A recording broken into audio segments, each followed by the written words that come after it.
students, 11th accounts unit 6 subject book 1 page number 150 old book 6.9 fill of exchange. அதாவது பாத்தீங்கன்னா fill of exchange என்ன பாத்தீங்கன்னா மாற்று முறை அப்படின்னு சொல்லுவாங்க. இந்த fill of exchangeங்கிறது பாத்தீங்கன்னா எதுக்கு சொல்லிருக்காங்கன்னா, இப்போ வந்து பாத்தீங்கன்னா டிரான்சாக்ஷன் எல்லாமே பாத்தீங்கன்னா கேஷ் டிரான்சாக்ஷனா இருக்காது, கிரெடிட் டிரான்சாக்ஷனா இருக்கும். இப்போ பாத்தீங்கன்னா பையர் செல்லர் இந்த இடத்துல இருப்பாங்க. இந்த இடத்துல வந்து பாத்தீங்கன்னா செல்லர் வந்து சேல்ஸ் வந்து இன்க்ரீஸ் ஆகிறதுக்காக என்ன செய்வாருன்னா கிரெடிட் டிரான்சாக்ஷன் கொடுப்பாரு. அப்போ வந்து பாத்தீங்கன்னா கஸ்டமர்ஸ் வந்து அதை வாங்கிட்டு போவாங்க. இப்போ கஸ்டமர் வந்து ஒரு இந்த கிரெடிட்காக உடனே அவர் வந்து ஒரு பில் எழுதி கொடுப்பார். அதாவது என்ன குறிப்பிட்ட டேட்ல நான் வந்து பே பண்றேங்கிற மாதிரி கொடுப்பாரு. அது வந்து பாத்தீங்கன்னா பொருளை கொடுக்குறவர் அக்செப்ட் பண்ணிக்கணும், இவரும் இதை ஏற்றுக்கணும். புரியுதுங்களா? இது பில் ஆஃப் எக்ஸ்சேஞ்ச் ஒரு டாக்குமெண்ட் சொல்லுவாங்க. இது வந்து பாத்தீங்கன்னா இது bill of exchange instrument act படி இது வந்து லீகலுக்கு பொருந்தும். இதை நம்ம வந்து இப்போ பில் ஆஃப் எக்ஸ்சேஞ்ச் இன்ட்ரோடக்ஷன் நம்ம பார்க்க போறோம். To increase the sales, a seller sells the goods on credit to his customer. If sale is made on credit, cash will not be received immediately.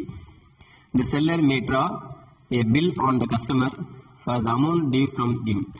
If the customer accepts, the seller can get the same discounted with the bank and get cash immediately. அதாவது என்ன சொல்றாங்கன்னா bill of எக்ஸ்சேஞ்ச்ங்கிறது என்னன்னா, இது வந்து பாத்தீங்கன்னா sales வந்து increase பண்றதுக்காக seller வந்து குட்ஸை வந்து கிரெடிட்டுக்கு கஸ்டமருக்கு கொடுக்குறாங்க. அப்படி கொடுக்கும்போது பாத்தீங்கன்னா கேஷ் வந்து இமிடியேட்டா வந்து ரிசீவ் பண்ணிக்க மாட்டாங்க. செல்லர் வந்து பாத்தீங்கன்னா may draw a bill on the customer for the amount due from him. அவர் எப்போ தராருங்கிறது ஒரு பில்லா எழுதி கொடுப்பாரு. அதை வந்து ஏற்றுக்கணும் யாருன்னா customers. If the customer accept, the seller can get the same discounted with the bank and get cash immediately. அப்போ என்ன செய்வாங்கன்னா, இப்போ வந்து நீங்க தான் செல்லர்னா கஸ்டமர்ஸ் என்ன செய்வாங்கன்னா பொருளை வாங்கிட்டு போவாங்க, அதுக்கு பணம் தரன்ட்டு ஒரு பில் ஆஃப் டாக்குமெண்ட்டை கொடுப்பாங்க. அதை வந்து ஏற்றுக்கணும் யாருன்னா செல்லர் வந்து ஏற்றுக்கணும். இப்போ செல்லருக்கு வந்து பார்த்தீங்கன்னா பணம் யாரு கொடுக்கறது, நீங்க கொடுக்கணும் வச்சிங்க. அப்போ நீங்க கொடுக்கும்பொழுது அந்த செல்லருக்கு வந்து பார்த்தீங்கன்னா சப்ளையர்ஸ் இருப்பாங்க. அதாவது பொருளை வந்து கொடுக்குறவங்க சப்ளையர்ஸ் இருப்பாங்க. அப்போ அந்த சப்ளையர்கிட்ட வந்து இவர் என்ன செய்வார்னா இந்த பில்லை வந்து என்ன செய்யலாம், கொடுக்கலாம் உங்கள்கிட்ட. அப்போ அந்த டேட்டு அந்த மெச்சூரிட்டி பீரியட்ல அந்த டேட்ல இந்த பணத்தை வாங்கிங்கன்னு கொடுக்கலாம். புரியுதுங்களா? அப்போ அந்த இப்படி வந்து பாத்தீங்கன்னா இந்த பில் ஆஃப் எக்ஸ்சேஞ்ச் அந்த டாக்குமெண்ட்ங்கிறது என்ன ஒரு சர்க்குலேஷன்லயே இருக்கும். ஓகேங்களா? அப்போ எப்போ ஒரு முடிவுக்கு வரும்னா அந்த மெச்சூரிட்டி பீரியட். ஓகேங்களா? அந்த முதிர்வு நாள் வரைக்கும் என்னது அதுக்கான பீரியட் இருக்கும். அப்ப என்ன செய்வாங்கன்னா இமிடியேட்டா அந்த செல்லருக்கு பணம் தேவைன்னா என்ன செய்வாங்கன்னா பேங்க்ல போய் கொடுத்துட்டு டிஸ்கவுண்ட் ஆகும். அதாவது பேங்க்ல கொடுக்கும்போது டிஸ்கவுண்ட்டுக்கு அவங்க கொடுப்பாங்க. அப்போ ஒரு எவ்வளவு பணம் கொடுக்கணும்னா 30% பேங்க் எடுத்துட்டு கொடுப்பாங்க. அப்போ அதான் டிஸ்கவுண்ட் சொல்றாங்க. அப்போ என்ன சொல்றாங்க, if the customer accept, the seller can get the same discount with the bank and gets cash immediately. Cash இமிடியேட்டா வேணும்னா செல்லருக்கு அப்ப அவர் என்ன செய்யறாரு, பேங்க்ல கொடுத்து டிஸ்கவுண்ட்டுக்கு வாங்கிக்கிறாரு. ஓகேங்களா? அடுத்தது டெஃபினேஷன் பாருங்க. Definition of bill of exchange. According to the Negotiable Instrument Act 1881, bill of exchange is a instrument in the writing containing the unconditional order signed by the maker directing a certain person to pay certain sum money only to the order of a certain person or to the bearer of the instrument. அதாவது bill of exchangeங்கிறது இது instrument act, அதாவது negotiable instrument act படி 1881 act படி 1881 படி bill of எக்ஸ்சேஞ்சுங்கிறது ஒரு instrument. இது ஒரு instrument சொல்றாங்க. ரைட்டிங் இது வந்து எழுதியிருக்கும், ரைட்டிங்கா இருக்கும். கண்டென்ட் ஆன் அன்கண்டிஷனல் ஆர்டர்னு சொல்றாங்க. சைன் பை த மேக்கர், யார் அதை மேக்கர்னா ரெடி பண்றாங்களோ அவங்க.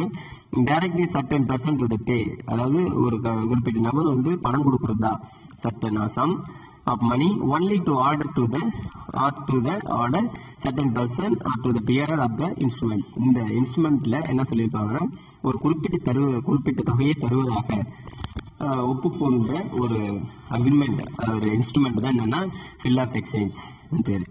சரிங்களா? அடுத்தது வந்து பாத்தீங்கன்னா features of bill of exchange என்ன, அதாவது பில் ஆஃப் எக்ஸ்சேஞ்சோட ஃபீச்சர்ஸ் என்ன, அதாவது மாற்றுமுறை ஆகும்னு சொல்லுவாங்க. அப்போ analyse of the definition given above highlight the following important features of bill of exchange. அதாவது பில் ஆஃப் எக்ஸ்சேஞ்ச் உடைய ஃபீச்சர்ஸ் உடைய இயல்புகள் பார்த்தீங்கன்னா first it is written document, இது ஒரு டாக்குமெண்டாக இருக்கும், இது எழுத்து வடிவிலான ஒரு ஆவணமாக இருக்கும். அடுத்து second it is an unconditional order, ஒரு நிபந்தனை அற்ற ஒரு ஆணை. அதாவது என்ன செய்வாங்கன்னா ஒரு குறிப்பிட்ட நபர் வந்து என்ன செய்வாங்கன்னா பொருளை வாங்கிட்டு போகும்போது சட்டன் அமௌண்ட் தருவதாக செல்லட்ட ஒப்பந்தத்தை அக்ரிமெண்ட் படி சைன் பண்ணிருப்பாங்க, அதான் டாக்குமெண்ட், அதான் அன்கண்டிஷனல் ஆர்டர்னு சொல்றாங்க. அப்போ அந்த ஆர்டருங்கிறது ஒரு நிபந்தனைங்கிறது வந்து பாத்தீங்கன்னா இருக்குங்கிறது பாத்தீங்கன்னா அந்த மெச்சூரிட்டி பீரியட் வரைக்கும் அந்த இருக்குங்கிறது நிபந்தனை, அன்கண்டிஷனல் ஆர்டர்னு சொல்றாங்க. It is an order to pay certain sum money, குறிப்பிட்ட. அப்ப இதுல இந்த ஆர்டர்ல என்ன இருக்குன்னா ஒரு குறிப்பிட்ட தொகையை வந்து தருவதாக அந்த குறிப்பிட்ட மணி அதுல வந்து மென்ஷன் பண்ணியிருக்கும். அடுத்து வந்து பாத்தீங்கன்னா இது சைன் பை த டிராவர், யார் டிராயர் பாத்தீங்கன்னா யார் எழுதுபவரோ அவர்கள் டிராயர். இது வந்து பாத்தீங்கன்னா இது யார் வந்து எழுதுறாங்களோ அதான் டிராயர்னு பேரு. அடுத்து வந்து இது stamp R it is draft on stamp paper, இது வந்து பாத்தீங்கன்னா ஸ்டாம்ப் பேப்பரோ அல்லது முத்திரை பதிக்கப்பட்ட தாளிலே எழுதப்பட்டிருக்குன்னு சொல்றாங்க. It is to be accepted by the acceptor, இதுல வந்து ஏற்கனவே வந்து ஏற்கப்படுது. அதாவது என்னன்னா இப்ப நான் வந்து ஒரு பொருளை கொடுக்கறேன்னா பொருளை வாங்குறவங்கிறது வந்து ஒரு குறிப்பிட்ட தேதியை சொல்லுவாங்க, அந்த குறிப்பிட்ட தேதியை வந்து மென்ஷன் பண்றதுனால ஒரு பொருளை விற்கிறவர் என்ன செய்வாரு, ஓகே அக்செப்ட் பண்ணிக்கணும். அப்ப அக்செப்ட் பண்ணும்போது அந்த ரெண்டு பேரும் அதை அக்செப்ட் பண்ணிட்டு பிறகு என்ன ஆகும்னா சரி ஓகேன்னு அந்த சர்டன் பீரியட் மென்ஷன் பண்ணி எப்போ மெச்சூரிட்டி டைமோ அது வரைக்கும் அந்த பில் அந்த டாக்குமெண்ட் வந்து அவங்க கையில இருக்கும். அடுத்து வந்து பாத்தீங்கன்னா the amount of the bill paid the drawer to the interest, அதாவது குறிப்பிட்ட தொகையை வந்து கொடுக்குற மாதிரியோ அந்த எழுதினருக்கு வந்து அந்த ஒரு அதாவது என்னன்னா அந்த amount of the bill paid to the drawer of the interest, அந்த என்ன எழுதியிருக்காங்களோ அந்த மேல் எழுதியிருக்காங்களோ அதன்படி பணம் கொடுக்கணுங்கிறது. ஓகேங்களா?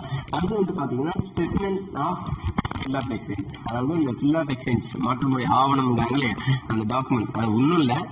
இப்போ ஒருத்தவங்கள்ட்ட கிரெடிட் வாங்கும்போது ஒரு வட்டிக்கு கடன் வாங்குறாங்க, அப்ப என்ன செய்வாங்க ஒரு டாக்குமெண்ட் பத்திரத்தை எழுதிட்டு தானே கொடுக்குறாங்க. இப்போ இது வந்து பிசினஸ்ல இது மாதிரி இருக்கும். இப்போ பிசினஸ்ல கடனுக்கு வந்து சேல்ஸ் பண்ணும்போது இந்த பில் ஆஃப் எக்ஸ்சேஞ்ச் வந்து பண்ணுவாங்க. அதாவது இது ஒரு டாக்குமெண்ட் மாதிரி எழுதி கொடுப்பாங்க, இது முத்திரை தாளில் இருக்கும்னு சொல்றாங்க. அது பாத்தீங்கன்னா அதோடைய படிவம் பாருங்க, ஸ்டாம்ப் பேப்பர் ஒட்டி இருக்கும். இது யாருக்கு அட்ரஸ் பாத்தீங்கன்னா பஜாஜ் ஸ்ட்ரீட். இப்போ இந்த இதுல டாக்குமெண்ட்ல அட்ரஸ் இருக்கும், ஸ்டாம்ப் பேப்பர் ஒட்டி இருக்கும், 10,000 போட்டுருக்கு பாருங்க. 3 months after they pay to me or to my order to the sum rupees 10,000 only for value received, அதாவது பாத்தீங்கன்னா ஒரு 10,000 ஆஃப்டர் 3 months பிறகு நான் தரேங்கிறது ஒப்புக்கொண்டதுக்கு பிறகு டூ அட்ரஸ்ல ஹேண்ட் பண்ணிருக்காங்க ரமேஷ் பாபு. ஓகேங்களா? அப்போ யாரு வந்து கொடுக்குறா, செல்லர் வந்து கொடுக்குறாங்க, அது வந்து பையர் வந்து அக்செப்ட் பண்றாங்க. ஓகேங்களா? அக்செப்ட் பண்ணி டாக்குமெண்ட் வந்து பாத்தீங்கன்னா பையரு செல்லர் ஒவ்வொரு காப்பி வச்சிருப்பாங்க. ஓகேங்களா? செல்லர்கிட்ட தான் இது ஒரிஜினல் இருக்கும், ஏன்னா பணம் கொடுக்கறது பையர் தான். அப்ப அந்த செல்லர் வந்து என்ன செய்யலாம், இன்னொருத்தவங்களுக்கு வர மாத்தி கொடுக்கலாம். ஓகேங்களா? அவங்கள்ட்ட பணம் வாங்கினோட மாற்றி கொடுக்கலாம். இப்போ இது சர்க்குலேஷன்ல இருக்குன்னு சொன்னேன். எப்போ அது வந்து ஒரு முடிவு போறோம்னு பார்த்தீங்கன்னா மெச்சூரிட்டி, அந்த மெச்சூரிட்டிக்கு முன்னாடி எமர்ஜென்சியா பணம் தேவை செல்ல இருக்குன்னா அவர் போய் பேங்க்ல போய் கொடுத்துட்டு டிஸ்கவுண்ட்டுக்கு வாங்கிட்டு வந்துருவாரு. பேங்கர் வந்து கலெக்ட் பண்ணுவாங்க, யாரு வாங்கினாங்களோ அவங்க பணம் கொடுக்கணும், அவங்கள்ட்ட வாங்கிக்கலாம். ஓகேங்களா? அடுத்து வந்து பாத்தீங்கன்னா இம்பார்ட்டன்ட் டேர்ம் கொடுத்துருக்காங்க. Explanation of some term connected with bill of exchange is given below கொடுத்துருக்காங்க. டிராயிங் பில், டிராயிங்னா எழுதுறது. Seller creditor prepare the bill of the form presented above, அதாவது செல்லருங்கிறவங்க கிரெடிட்டார்ஸ். செல்லர்னா யாரு, கிரெடிட்டார்ஸ்னா பணம் கொடுக்குறவங்க, அதாவது பொருளை கொடுக்குறவங்க. seller prepare the bill in the form presented above. அவர் வந்து ப்ரிப்பேர் பண்ற செல்லர். இந்த act of preparing the bill by the seller or creditor in the complete form with the signature is known as drawing a bill. இதுல வந்து பாத்தீங்கன்னா என்ன ஏதோ அதை mention பண்ணி சிக்னேச்சர் சைன் பண்ணியிருப்பாரு யாருன்னா செல்லர். ஓகேங்களா? அடுத்து வந்து செகண்ட் என்ன சொல்லியிருக்காங்கன்னா பார்ட்டிஸ்ல யாரும் இடம்பெற்றிருப்பாங்க பார்த்தீங்கன்னா there are 3 party to a bill of expenses under drawing எழுதுறவர். the person who prepare the bill called the drawer in the creditor. creditorனா பொருளை கொடுக்குறவர் தான் drawer, அதை எழுதுறவர். யாருக்கு எழுதுறாருன்னா drawing எழுத பெறுபவர். the person who has to make the payment or who accept to make the payment is called drawing debtors. debtorsங்கிறவங்க பொருளை வாங்குறவங்க, அவங்க வந்து என்ன செய்யறாங்க, எழுத பெறுறாங்க. யாருக்குன்னா ஒரு குறிப்பிட்ட தொகையை தரங்கிறத எழுத பெறுறாங்க. பேய்ங்கிறது பணம் செலுத்துறது. the person who receive the payment is paying. இதில் பணம் செலுத்துபவர். he may be the third party of the drawer of the bill. இது வந்து தேர்ட் பார்ட்டி கூட இந்த இது போகும். இப்போ தேர்ட் பார்ட்டிங்கும் போது என்னன்னா, இப்போ வந்து செல்லர் வந்து பையர்கிட்ட கொடுத்துட்டாரு. பையர்கிட்ட கொடுக்கும் போது பையர் தான் எனக்கு பணம் கொடுக்கணும்னு வச்சுங்களேன். இப்போ இந்த பணம் வந்து நான் வந்து சப்ளையருக்கு இன்னொருத்தவங்களுக்கு கொடுக்கும்போது இந்த டாக்குமெண்ட் என்னகிட்ட இருக்காது, அவங்க பார்ட்டிக்கிட்ட போயிடும். அந்த பார்ட்டி வந்து கலெக்ட் பண்ணிப்பாங்க. அப்போ தேர்ட் பார்ட்டியோட இதை கலெக்ட் பண்ணலாம். இப்போ இமீடியட்டா பணம் வேணா பேங்க்லோட கலெக்ட் பண்ணிக்கலாங்கிறது தான் இதுல சொல்லியிருக்காங்க. அடுத்து வந்து பாத்தீங்கன்னா இந்த above specimen drawer and payee இந்த ரமேஷ் பாபு ஜோதிஷ்மா இஸ் drawer. இந்த இடத்துல ரமேஷ் பாபுங்கிறவங்க பாத்தீங்கன்னா drawer, பணம் செலுத்துவது ஜோதிகுமார். Jothikumar is drawer. அடுத்து வந்து பாத்தீங்கன்னா அக்செப்டன்ஸ். அதாவது பாத்தீங்கன்னா அந்த இடத்துல நல்லா தெரிஞ்சுக்கிங்க. டிராயருங்கிறவரு எழுதுறவர், அதாவது கிரெடிட்டர்ஸ் எழுதுனரு. டிராயிங்கிறது டெப்டர்ஸ் எழுதி பெறுபவர். அப்போ வந்து அவர் பணம் கொடுக்கறதுக்காக ஏத்துக்கிறாரு. பேங்கிறது செலுத்துவருங்கிறது தேர்ட் பார்ட்டியா இருக்கிறான். அது வந்து அக்செப்டன்ஸ் ஏத்துக்கிறது. இந்த bill drawing gives a get acceptance by writing the word accepted and sign the same with the date. Now the bill becomes a legal document enforceable in the court of law. அக்செப்டன்ஸ்னா ஏத்துக்கிறது. இந்த குறிப்பிட்ட தொகையை வந்து நான் வந்து கொடுக்கறதா accept பண்ணிக்கிறேன், இங்க இப்படியே சைன் பண்ணி கொடுத்துட்டேன்னா அது வந்து லீகலுக்கு, இது டாக்குமெண்ட்டுங்கிறது இல்லையா, டாக்குமெண்ட் அதான் பில் ஆஃப் எக்ஸ்சேஞ்ச் ஆக்ட் சொல்லியிருக்கோம் 1881 ஆக்ட் படி இது செல்லும். அப்ப இது வந்து ஒரு லீகல் செல்லும். இன்கேஸ் அவர் பணம் கொடுக்கலன்னா நான் கோர்ட் அண்ட் லாக்கு இது பொருந்தும்னு சொல்லியிருக்கான். அடுத்து வந்து பாத்தீங்கன்னா due date and days of grace. இப்போ டியூ டேட்னா என்ன, கிரேஸ் பீரியட்னா என்னன்னு பார்ப்போம். இப்போ டியூ டேட்னா இப்போ எனக்கு இந்த மாசம் வந்து இப்போ நான் வந்து இன்ஸ்டால்மெண்ட்ல கொடுக்குறேன்னா டியூ டேட்டுங்கிறது அடுத்த மாசம் வரும். அப்போ டியூ டேட் வந்து எவ்ரி மந்த் 5ஆம் தேதி வருதுன்னா அதுதான் டியூ டேட்டு. அடுத்து வந்து பாத்தீங்கன்னா கிரேஸ் பீரியட்னா அந்த 5ஆம் தேதியிலேருந்து 3 நாள் சேர்த்தா கிரேஸ் பீரியட். இப்போ நான் வந்து லோன்ல வெஹிக்கிள் வாங்கியிருக்கேன் லோனுக்கு. அப்போ வந்து மாசம் எனக்கு 5ஆம் தேதி வருதுன்னா கிரேஸ் பீரியடுங்கிறது என்னது 3 நாள் கொடுப்பாங்க. அப்போ அந்த 3 நாள்ங்கிறது தான் கிரேஸ் பீரியட், அதான் சலுகை நாட்கள்னு சொல்லுவாங்க. அப்போ டியூ டேட்னா சலுகை கிரேஸ் பீரியட் சலுகை நாள்னு சொல்லிட்டேன். பாருங்க, when a bill is drawn payable after the specific period, the date on which the payment should be made is called due date. In the calculation of the due date, 3 extra days are added to the specific period of the bills called day of grace. If the date of maturity falls on holiday, the bill will be due for payment on the preceding day. அதாவது என்ன சொல்றாங்கன்னா, bill எப்போ bill வந்து எழுதப்படுறாங்களோ என்ன டேட்ல கொடுக்குறாங்கன்னா after specific period, அந்த குறிப்பிட்ட தேதியில் வந்து பணம் கொடுக்கணும். அதான் பேமெண்ட் மோடு. அந்த பேமெண்ட் கொடுக்குற இந்த டே தான் வந்து பார்த்தீங்கன்னா டியூ டேட்னு சொல்றாங்க. அதாவது பார்த்தீங்கன்னா இந்த date which payment should be made is called. என்ன டேட்ல உங்களுக்கு டியூ டேட் வருதோ அதுதான் அதாவது பணம் செலுத்தக்கூடிய டியூ டேட்டு. அப்புறம் டியூ டேட்டுக்கு அப்புறம் கிரேஸ் பீரியடுங்கிறது எக்ஸ்ட்ரா 3 டே. டியூ டேட் இப்போ 5னா எக்ஸ்ட்ரா டேட்டுங்கிறது 3 டேஸ். அப்போ என்னைக்கு டியூ டேட்டோ அந்த டியூ டேட்ல இருந்து 3 நாள்ங்கிறது சலுகை நாட்கள் சொல்றாங்க. சப்போஸ் அந்த டியூ டேட்ல ஹாலிடேஸ் வந்ததுன்னா அதுல இருந்து ஒரு நாள் என்ன மறுநாள் ஆடும். இப்போ டியூ டேட் வந்து எனக்கு வந்து 4ஆம் தேதி இருக்கு, ஆனால் சண்டேயா இருக்குன்னா அன்னைக்கு சண்டேங்கும் போது என்ன ஆகும், அந்த நாள் கழிச்சு விடும். இப்போ அடுத்தது பார்த்தீங்கன்னா காந்தி ஜெயந்தி அக்டோபர் 2 வருது. அப்போ இதுமாரி கவர்மெண்ட் ஹாலிடே வரும்போது இந்த டேட்டுங்கிறது சேஞ்சஸ் ஆகும். அது எப்படிங்கிறது கீழே நம்ம பார்க்கலாம்.